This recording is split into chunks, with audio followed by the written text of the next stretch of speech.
اور اس طرح کے جو دوسرے رہنما ہیں، فاروق ستار ایک بڑے نامی گرامی رہنما ہیں، اور یہ جو دوسرے ان کے رہنما خالد مقبول ایک انٹلیکچوئل مائنڈ کے انسان ہیں، تو یہ تنظیم کو واپس فعال کرنے میں کامیاب ہو جائیں گے۔ اور مزید انہوں نے اپنا جو یہ بائیکاٹ کیا تھا، جس میں جماعت اسلامی اور پیپلز پارٹی کا جھگڑا چل رہا ہے کراچی میں، میئر کا جو میئرشپ پیپلز پارٹی کے ہاتھ چلی گئی، ان کا جو بائیکاٹ تھا اس سے بھی اس پہ اثرات پیپلز پارٹی کی جھولی میں یہ پھل آ کے گر گیا میئرشپ کا۔ تو میں یہ سمجھتا ہوں اس میں ایم کیو ایم کا بھی ہاتھ ہے، کیونکہ انہوں نے بائیکاٹ کیا تو اس سے تو فائدہ ہو گیا، مگر ایم کیو ایم کی اپنی مجبوریاں تھیں اور اپنے حلقہ بندیوں کا حوالہ بھی تھا، کچھ اور مسئلے مسائل بھی تھے ان کے، تو اب اس وقت وہ تنظیم سازی کر رہے ہیں اور ایم کیو ایم پاکستان بڑی تیزی سے ابھر کے سامنے آ رہی ہے۔ ہم تو یہ چاہیں گے کہ مستقبل قریب میں یہ تمام ان کے گروپ جو ہیں ایک ساتھ بیٹھ جائیں، ایک ساتھ مل جائیں، اور اس میں اگر الطاف حسین پاکستان میں آ جائیں، وہ ان کو آ کے یہاں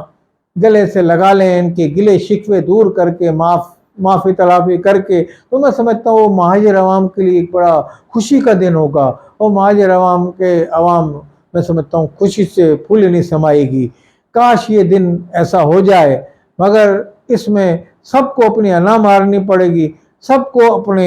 رویے درست کرنے پڑیں گے، سب کو اپنی سوچ درست کرنی پڑے گی۔ اس ضمن میں سمجھتا ہوں کہ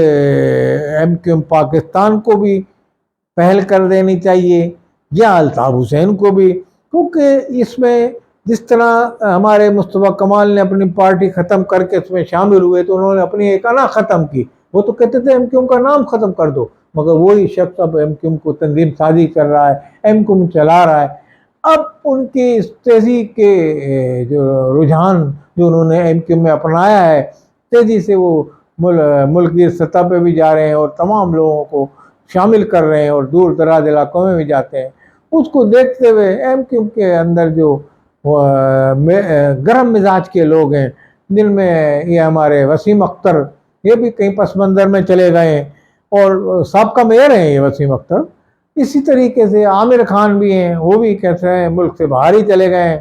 تو میں سمجھتا ہوں پاکستان کی سیاست میں ان سب کو حصہ لینا چاہیے، ان کا ایک بڑا کردار ہے ایم کیو ایم بنانے میں۔ وسیم اختر کا بھی اگر میئر نہیں بنتے وہ تو کیا ایک کارکن کی حیثیت سے مہاجر عوام کی خدمت کریں، اور اپنے گلے شکوے جو فاروق ستار ہیں یا مصطفیٰ کمال تھے، یا مصطفیٰ کمال کو ان سے یا فاروق ستار کو ان سے،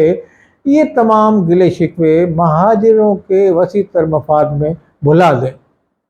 تنظیم کو مضبوط سے مضبوط تر کریں، کہ عوام میں یہ پیغام جائے کہ پاکستان کے ہماری جو تنظیم ہے یہ تنظیم ہے، اور یہ پھر ایک ہو گئے ہیں، اور یہ ہمارے حقوق کی جدوجہد۔ میں سمجھتا ہوں اگر آپ کو پاکستان میں سیاست کرنی ہے، اپنے مہاجروں کے اردو اسپیکنگ طبقے کے حقوق دلوانے ہیں، کیونکہ آپ اس کے نام لیوا ہیں، آپ کی جماعت ان کے نام پہ بنی تھی، ان کے حقوق دلائیں۔ اب آپ نے متحدہ قومیں بنا کے، الطاف حسین نے جو متحدہ قومیں بنائی تھی، لازمی یہ بھی متحدہ کے نام سے ایم کیو ایم پاکستان ہے، تو یہ مظلوم عوام کی خدمت کرے، اس کے لیے ملک کے طول و عرض میں جائیں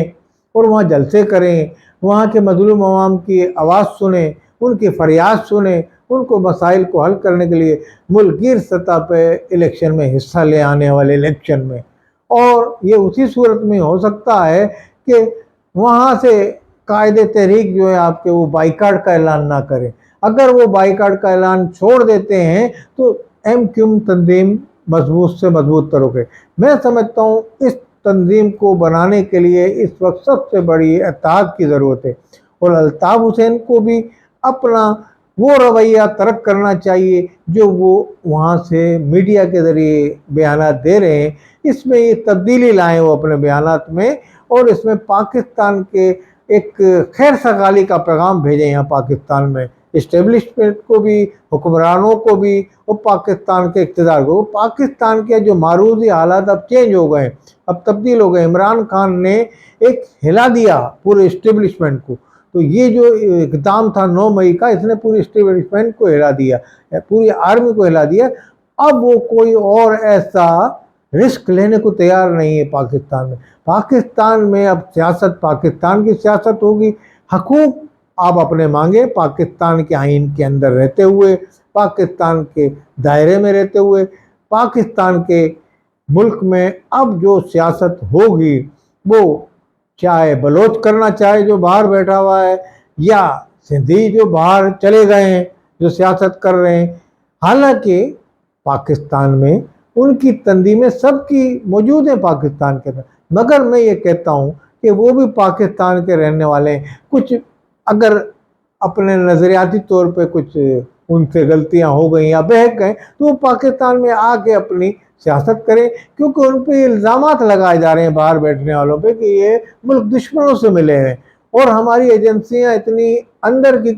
خبر رکھتی ہیں تو لازمی کچھ سوچ کے وہ ان کے بارے میں سوچتی ہیں، کہ جیسے بلوچ لبریشن آرمی وہاں روزانہ آرمی سے جھڑپ کرتے ہیں بلوچستان میں، اسی وقت سندھ میں بھی ایک کا دکا وارداتیں ہوئی تھی سندھی لبریشن۔ تو میں سمجھتا ہوں کہ خیر سگالے کا میسیج جائے گا، آپ بھی وہاں سے یہ کریں، ایم کیو والے بھی، ایم کیو کے قائد جو ہیں وہ عمر کے حصے میں بھی پہنچ گئے ہیں کہ ان کو پاکستان میں آنا چاہیے، اور پاکستان کے لیے مگر ان کو اپنا راہ ہموار کرنی چاہیے۔ اس طرح کے بیانات پاکستان کے اسٹیبلشمنٹ کے خلاف دینے سے گریز کریں۔ تو اسی میں بہرحال جو حقائق ہیں وہ بھی اپنی جگہ پہ ہیں، مگر یہ کہ جو ماضی میں سو ہوا، آپ اپنے رہنماؤں کو بھی، اپنی پارٹی کے بھی، ان کو بھی معاف کریں۔ ہو سکتا ہے ان کو معاف کریں گے تو یہ یہاں سے آپ کی واپسی کا مطالبہ کر دیں ایم کیو پاکستان، اگر وہ وہاں سے ان کو معافی نامہ دیتے ہیں کہ بھائی، تو یہ ان کے لیے معافی کا راستہ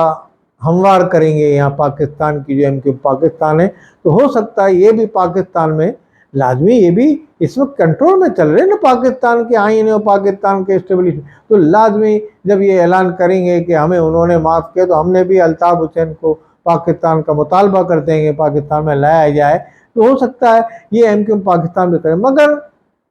صرف اور صرف پاکستان میں پاکستان کے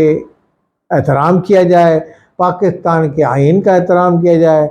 قائد اعظم کے بارے میں کوئی نازیبا جملہ نہ کہا جائے، اور پاکستان کی آرمی کے خلاف کوئی کیچڑ اچھالی نہ جائے، اسٹیبلشمنٹ کے خلاف کوئی بات ایسی غلط نہ کی جائے جن سے ان کی بدنامی ہو، عالمی ساکھ متاثر ہو، کیونکہ میں سمجھتا ہوں پاکستان اور پاکستان کے محافظ اور پاکستان بنانے والا ہمیں جتنا عزیز ہے، یہی ہماری ریڈ لائن ہے، اور میں سمجھتا ہوں پاکستان میں رہنے والے تمام محب وطن لیڈروں کی یہی ریڈ لائن ہونی چاہیے۔ پاکستان، قائد اعظم، آرمی محافظ ہیں پاکستان، اس کے علاوہ کوئی اور پہ سمجھوتا نہیں ہو سکتا۔ السلام علیکم ورحمۃ اللہ وبرکاتہ۔